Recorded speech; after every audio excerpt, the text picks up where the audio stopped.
So, fret buzz. Why does it happen? Why do seemingly most guitars, at least most of my guitars, have fret buzz? And what's an acceptable amount of fret buzz and what's not?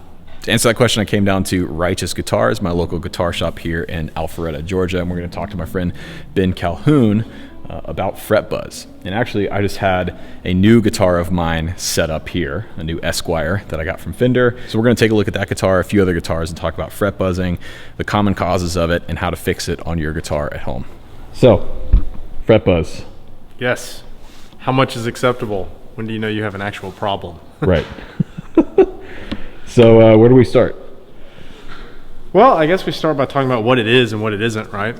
So when you hear people talk about fret buzz, what they're referring to is this.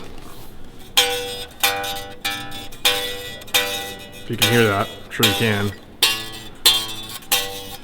That's what they're talking about. It's not open strings. If you have a buzz there, that's a completely different thing. It's going to deal with your nut. And what's causing is the string is actually rattling against the frets in front of it, right? So that's what you're hearing, is a string hitting frets in front of it. The thing is, fret buzz is okay. It's not the end of the world. And all guitars do have fret buzz to some extent. So the ways you can get around that, maybe raise your action super high.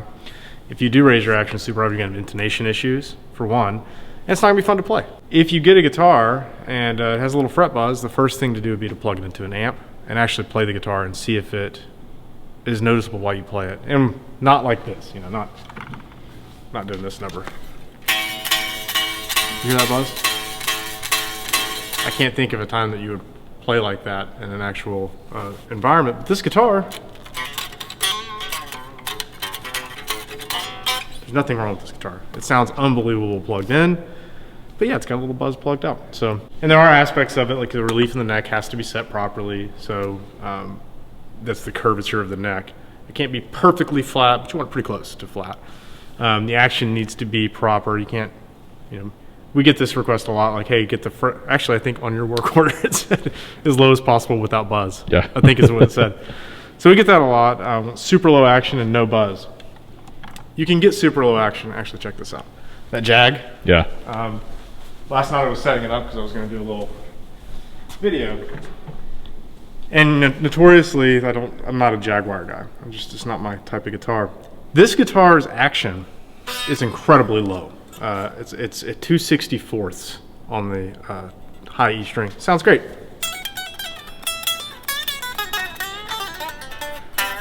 It's super low, but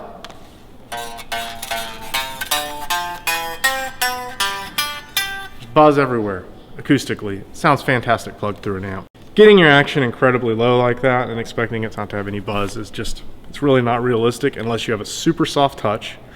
Maybe use a thicker string. That can help out too, which we'll see with acoustics. And that does have an impact as well. So the answer is, how much is too much? It's up to you. All right, so Ben's going to take a look at my new guitar, my new Esquire that I had these guys set up here the other day. And it's perfect right now. Yeah. It is like awesome. Plays really, really well. Not for long. And we're gonna intentionally screw up the setup that Jeff just did to show you some different types of fret buzz, how bad the fret buzz can be, and how you can go about fixing fret buzz on your guitar. You like your action super, super low, right? Yeah, about as low as you can get it. So maybe a reference for this so you can hear how it sounds before we do anything. This guitar's set up really well right now, which you can hear. Right? Yep.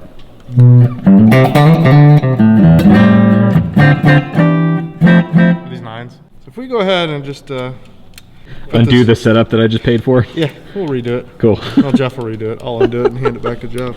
Thanks for your hard work, Jeff. What I'm going to do is just kind of drop the action a bit. Now, I'm not playing really any harder. You hear it now, right? Yeah. It's percussive sounding. It'll probably fret out.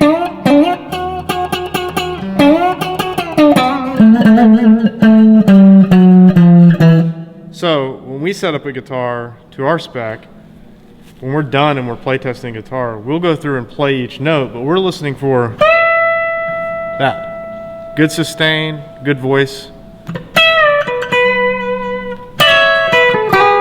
We'll listen for that, and we'll listen for these kind of things. That's not good. Hear how it doesn't sing? Yeah. Now, if you were like a super shredder type of guy or gal, and playing with a ton of gain and playing real, you know, real fast type of stuff, that might not be as big of an issue for you. You're not going to hear it as much. If you're playing clean, though, that's going to drive you nuts, and that's not good. Jeff, you did such a good job. Yay. From the saddle angle, that's action, right? The string height. That's what that sounds like. And it's pretty consistent if you listen all the way up the neck.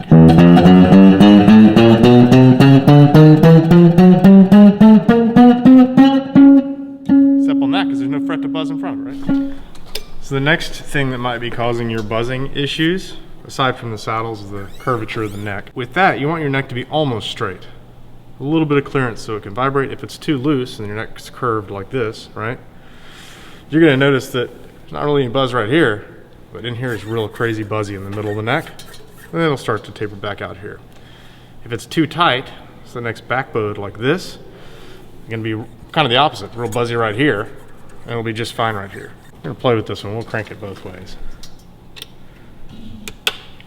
Right now the neck is curved like this, so it's loose and it's allowing the neck to be pulled forward.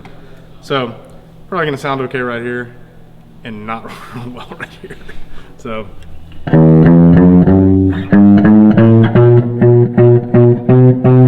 yep.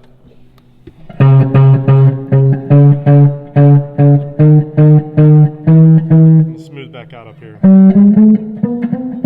And that's because this part of the neck is curved up. The neck is like this.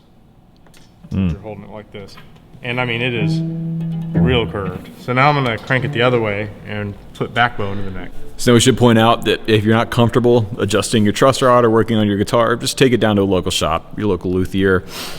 If you are going to adjust your truss rod, though, just go in small increments, maybe a quarter turn at a time. You don't want to go cranking the truss rod around because you could cause some serious irreversible damage to your guitar. So if you're new to this and you're not super comfortable with it, just take it to a local professional. So this is the opposite. This is backbone. I think a lot of people think that you should adjust the neck in order to raise or lower your action. It's not what you do. Saddles are for raising and lowering action. Adjusting your neck is to get the proper amount of relief, and that's not a negotiable thing. There is a correct amount of relief, and there is not. And it's just very fine. In this case, this neck is straighter than straight. It's backbowed, okay? And you're going to notice, just like we were saying earlier, since it's like this, right? This is going to sound real bad because it's on the downside of that slope. It's going to start sounding better up here.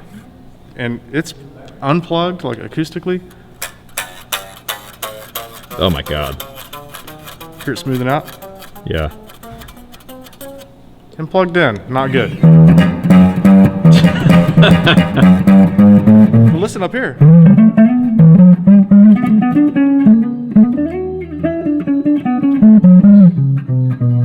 then you're getting back into the bad zone. I mean, it can't be worse than that. So that's when you have backbone in your neck. That's the thing that can cause fret buzz too. That's not acceptable. There's no sustain or singing to any of those notes. I think we're past the point of fret buzz down there and we're just fretting out. Just fretting out, yeah. Fret buzz right here. All right, so let's get it back in shape and see how it sounds with proper. So now the relief is back where it should be. It should be noted too that if you do take it to a shop, make sure they're using actual tools to measure all the work that they're doing. Because again, there is a proper amount and your eyeballs can trick you.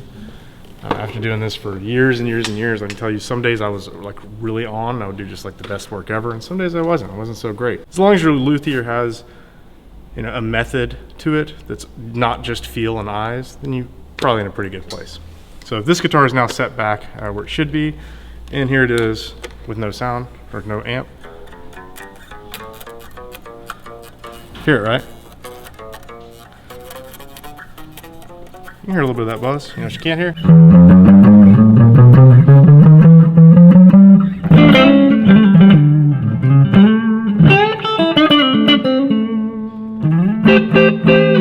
Sounds great. Sustains. That's That's ridiculous sustain for a totally clean amp. And the little rattle you hear is my tools over there. But so that's an acceptable amount of fret buzz to me, because again, a little buzz there, but it sounds great plugged in. So okay, so another cause that definitely comes up a lot, and we deal with a lot, is fret buzz caused by bad fretwork, basically. It could be anything from a level in a crown to a bad refret. There's a bunch of different things that can cause it. And the easiest way to think about this is how we do with Plek, the Plek machine, which is a whole nother thing on that. But easiest way to think about is how you build a neck, right? So you build your neck, right? You radius the fingerboard, giving it that little curve, right? And you level it, so it's flat. We want it to be like this, to be perfectly flat, right? Before we put frets into it. Now get our frets installed, and once the frets are installed, we'll level those frets down, get them perfectly level with one another, and then we'll crown them, round them over, make them feel good. All right, and then we put the strings on and go from there. Now here's the thing. If you are doing your level, right, and these frets aren't all the same height, you could have what's called a high fret, where one is higher than the previous one. If you remember when we did the truss rod adjustments, right, if the neck was like this, down here was real buzzy because it was rattling against these frets that were higher because of the curvature of the neck. A high fret can occur in multiple places, and you'll know it because you'll play like right here. If this fret's high, when you play right here, you'll hear that sound like we heard down here, that fretting out, dinging, buzzing sound, right? But you won't hear it there. That's a high fret, almost certainly. So it does happen a fair amount, but it's easily remedied. The first thing to do is make sure whoever's doing your fret work is qualified to do that and has a good reputation. We use Plek here for that specific reason. We want to be able to level and crown the fingerboard or the frets really precisely, and taking into account the string tension as well. But you don't have to have a Plek to do great fret work at all. It's just another tool that we use here. All right, so let's say somebody wants to start doing this stuff on their own, regular guitar maintenance and fixing fret buzz and maybe some high frets. What are some tools that you would recommend people have to work on this kind of stuff? Okay, well, real easy actually. You can go get one of these, a little 6-inch ruler that'll measure in 64ths of an inch and millimeters if you want. You gotta have that to do pretty much anything with action, measuring action. You're gonna need a capo, which I set over here. Doesn't have to be a nice capo. So he goes on there, and that's what is gonna allow us to see a straight line for adjusting neck relief. You know, if you put something here and put something there, the string is gonna be straight. So we'll be able to see the curvature in the neck. And to measure that, you go to your automotive store or Amazon or whatever and get a set of feeler gauges, but it's gonna need to go down to pretty small increments. So preferably you go down to, 5 to 10 thousandths of an inch, because that's the kind of game you're playing with when you're talking about relief. You want that to be very accurate. And there are different variations in this. You can look at, most manufacturers put their spec like on the website, and with relief, almost all of them are the same. So they have different approaches to getting there. They may capo at the first fret and check from the 12th or the 17th, or they might check from the last fret. So as long as you have a way of accurately measuring that, you can follow the spec on a manufacturer's website to get that set. And of course, you'd want to set your relief first, and then you would set your string height. And then intonation would be last, but that's a whole other thing. And when it comes to doing fret work, the first thing you need is a junk guitar. Because you don't want to mess up your nice brand new swanky guitar, right? Yeah, you don't want to practice on this guitar. But and we should point out that we're using this guitar just as a visual aid. The fretwork here from the factory it's arguably the best fretwork in the business. Yeah, which is one of the reasons I grabbed this guitar immediately when it came. Opened out of the box. They're pretty much really great out of the box. Yeah. But even these guitars with their stainless steel frets, and they have a Plek machine on site that they do use on every guitar. The nut height is always right. I mean, they really are set up well, and the fretwork's immaculate. They're still going to have some of that buzz because that's a guitar. Right. It's an electric guitar with a low action and light gauge string on it. Right. So that's common causes of fret buzz and how to fix them. Huge thanks to Ben and Jeff and the whole team here at Righteous Guitars. If you're ever in the Alpharetta, Georgia area, come by. This place is really cool. And I should note that Ben actually wrote a blog post about this very issue, and I'll have it linked in the description box down below. And in that blog, you can actually post a question, post a comment that Ben himself will answer. So if you want some more information on this topic, check that blog post out down below. Don't forget to subscribe here to the YouTube channel and follow me on Instagram at Rhett Shull, and you can follow Righteous Guitars as well on Instagram. Thank you guys so much for watching, and remember, there is no plan B.